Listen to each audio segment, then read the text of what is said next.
So, is it possible to save $100,000 with your nursing salary?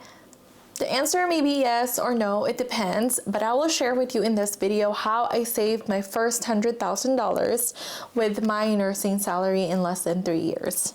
And believe it or not, it's possible to do it in less than 3 years. You may even be able to do it sooner, or it can take you, on average around like 7 to 8 years. So, I got my notes and let's talk about it in this video because I think this is something that a lot of people would want to learn from, just because the first 100K is the biggest milestone, actually one of the biggest milestones that you're ever gonna have to achieve in your financial journey when it comes to investing. And Charlie Munger, he is the vice chairman of the Berkshire Hathaway, one of the greatest investors of our time, and he recently passed away, but he actually said that the first $100,000 is a big, but you gotta do it. I don't care what you have to do. If it means walking everywhere, not eating anything that wasn't purchased with a coupon, find a way to get your hands on $100,000. I will talk about the ways that I was able to achieve this.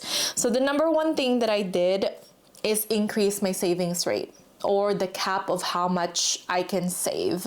So savings rate is really the maximum amount that you can save each month, which directly correlates with your income.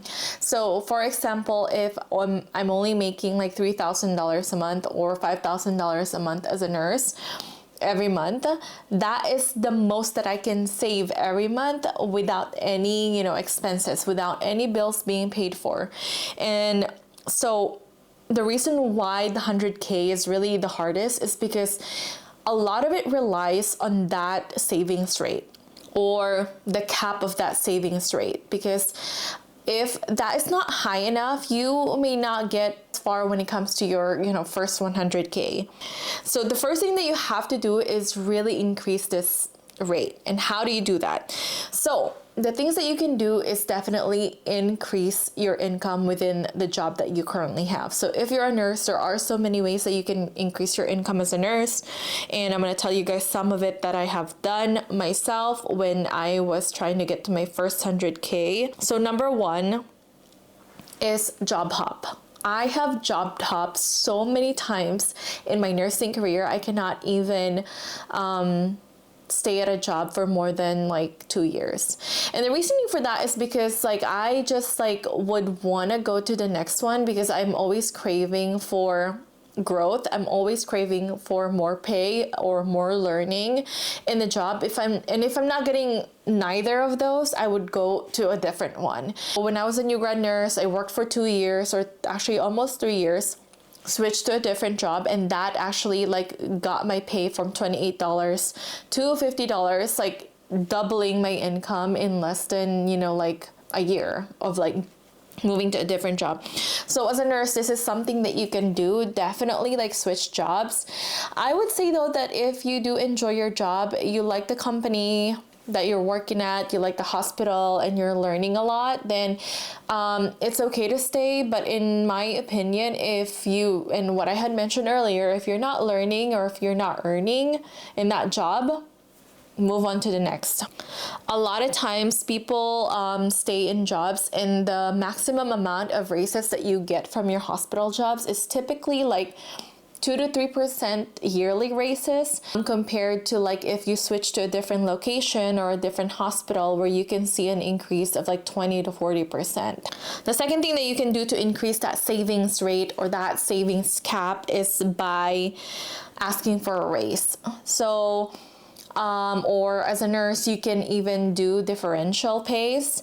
I know it's a little bit difficult to ask for raises, especially if you work in a unionized hospital, because in unionized hospitals, there is a set salary for every step or every year experience as a nurse. So that is a little bit harder to negotiate a raise with. But what you can do though is definitely pick up differential shifts. So what are differential shifts? So these are the shifts that not a lot of people would want to work, so they pay extra for people who are willing to do it. Say for example, weekend differentials. You get some extra pay during the weekends, you get some extra pay during night shift or evening shift. So those are some of the ways that you can increase your income within your job. The other thing that you can do is also, it's underrated, is getting a certification. There are a lot of big hospitals, especially if you work in those big ones, they pay nurses who are certified. Like they pay extra for the certification.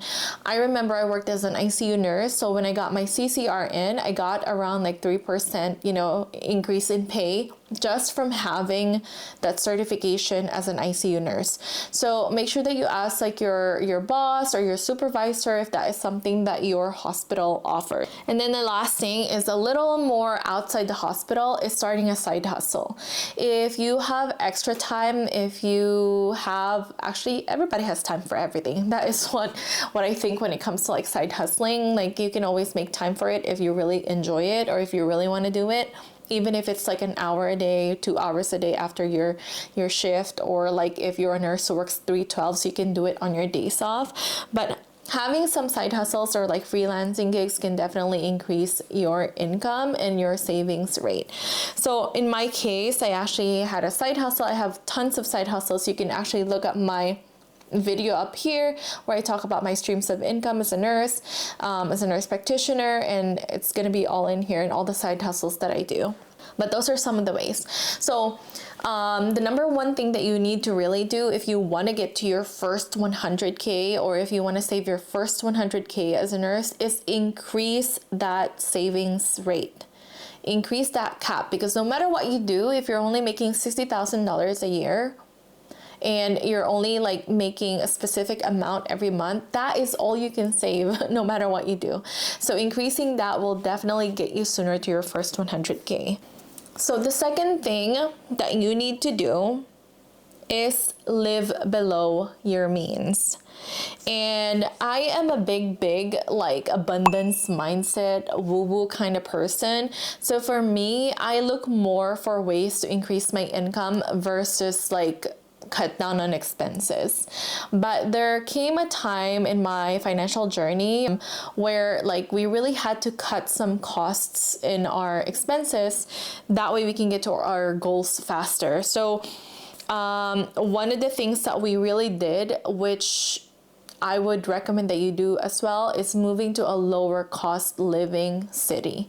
And housing is really one of those big expenses that you really have to cut down if you are wanting to cut down on expenses. So the big three ones is like housing, car or transportation, and then food. Those are the three big ones that we spend the most of our money on when it comes to expenses.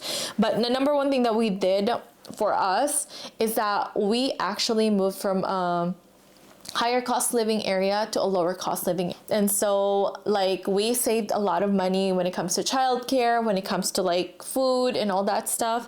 And we really tried to live below our means. Like I remember like me and my husband would be getting raises at work for the past like 5 years, and we would keep our expenses the same or lower.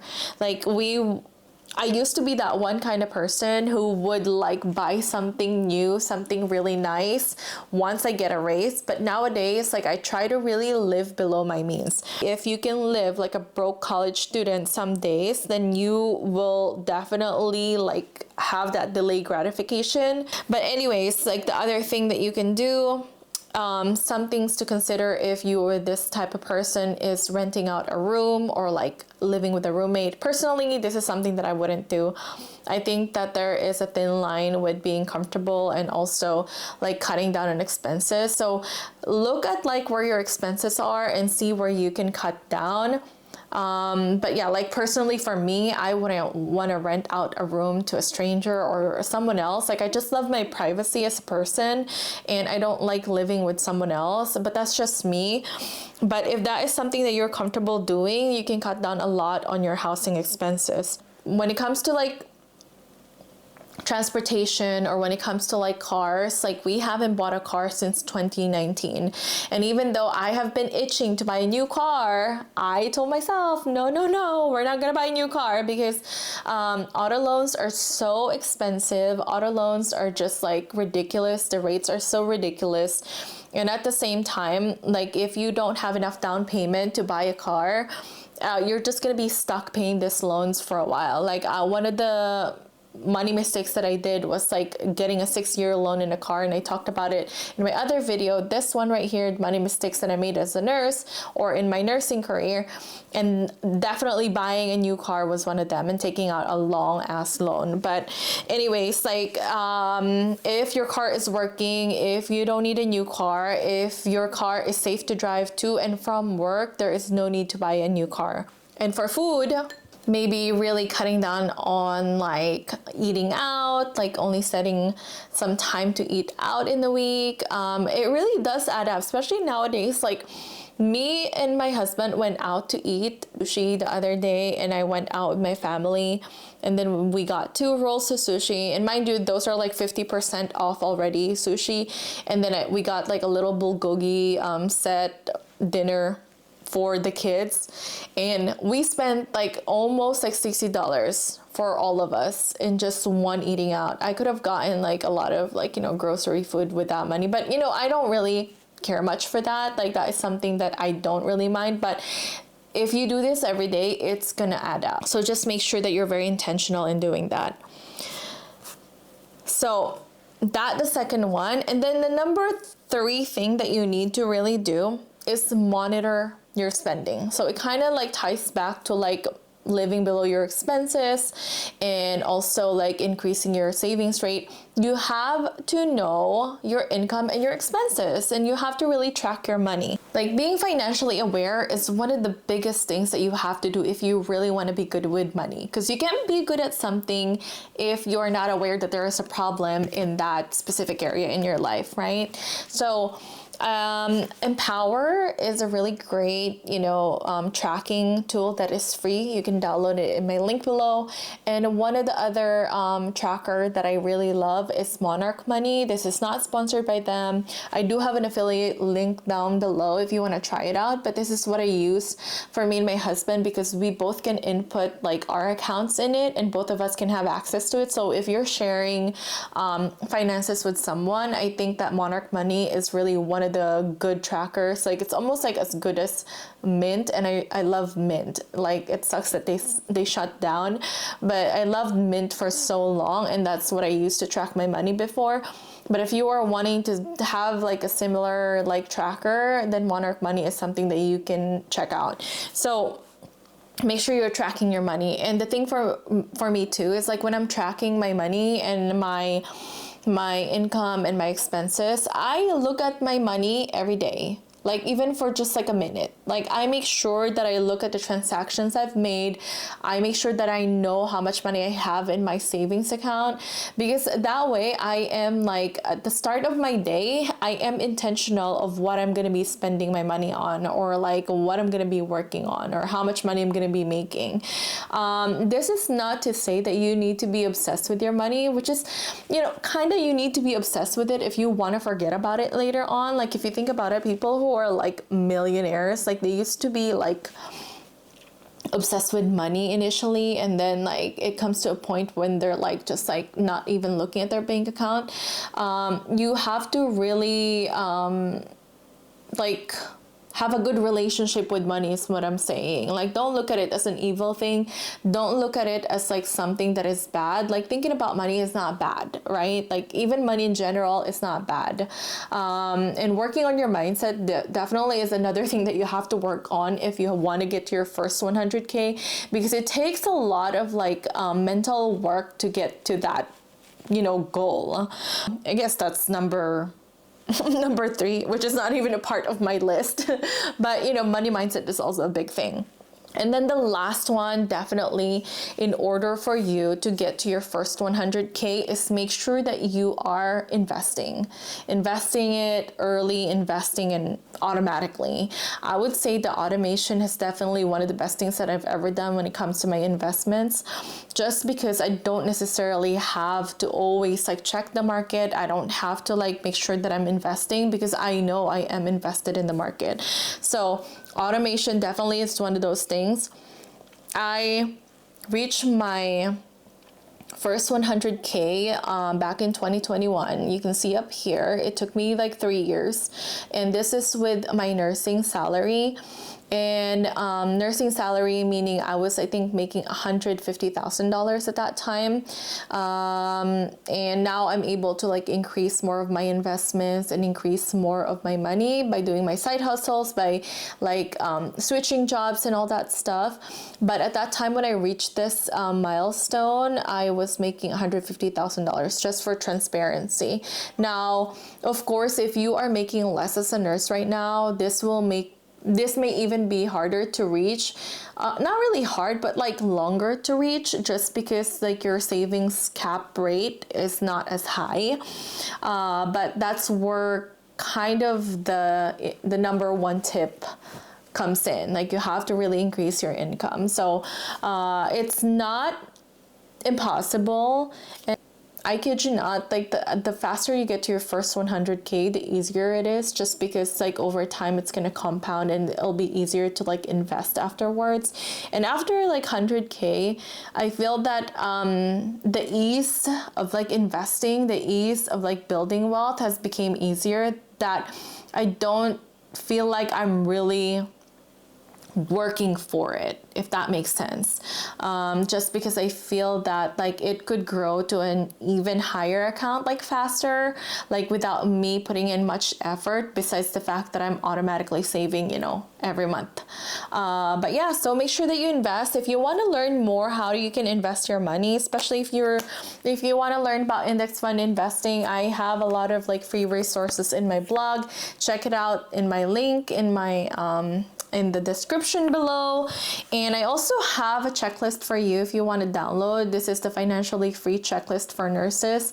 I made this checklist for nurses who wants to achieve financial freedom, who wants to be financially free. You can download it for free right here. And yeah, so if you want to learn more about money, nursing, investing in business, those are the things that I love talking about in this channel. Make sure that you subscribe to the channel down below, and click the notification bell, and make sure that you don't miss out on the next video. Hopefully I see you again next time, and hopefully you get to your first 100K real soon. Bye.